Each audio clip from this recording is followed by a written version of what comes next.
ក៏ជួបមនុស្សថ្មីទៅធ្វើអ្វីដើម្បីមានឯងម្ដងចង់ចាប់ដើមទុំពោជីវិតថ្មីព្រោះមានពេលខ្លាំងខ្វល់ថាយល់ចិត្ត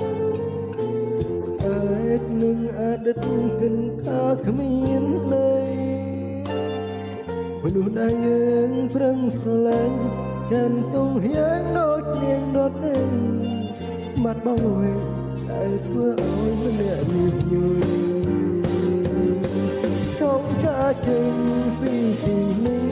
ព្រោះពេលនេះខ្ញុំខូចចិត្តណាស់នឹងរឿងចឹងនឹងម្ដងបានត្រឹមតែម្នាក់នេះខានសើចយូរហើយព្រោះតែគ្មានអ្នកយល់អារម្មណ៍ចង់ឲ្យខ្ញុំបាត់មុខទៅពេលទី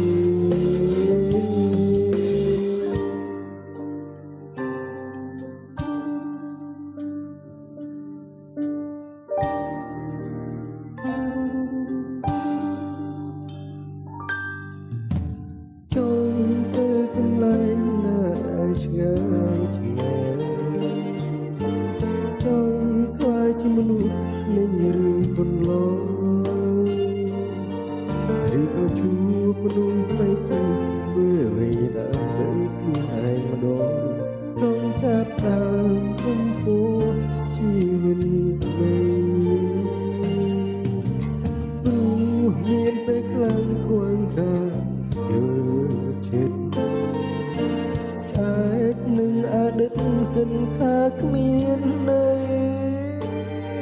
មនុស្សដែលយើងប្រឹងស្រឡាញ់ចាន់ទងយើងដូចនាងដុតឯងបាត់បង់វិញតែធ្វើឲ្យម្នាក់នេះញញឹមចង់ចាចេញពីទីនេះព្រោះពេលនេះខ្ញុំខូចចិត្តណាស់នឹងរឿងចឹងនឹងម្ដងបានត្រឹមតែម្នាក់នេះខានសើចយូរហើយព្រោះតែគ្មានអ្នកយល់អារម្មណ៍ចង់ឲ្យខ្ញុំបាត់មុខទៅ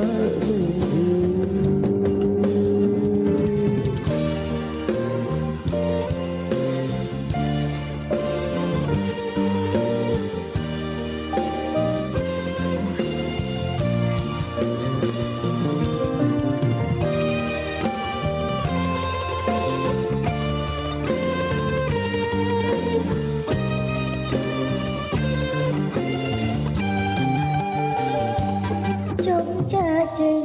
ពីទីនេះព្រោះពេលនេះខ្ញុំខូចចិត្តណាស់នឹងរឿងចឹងនឹងម្ដងបានត្រឹមតែម្នាក់នេះខានសើចយូរហើយ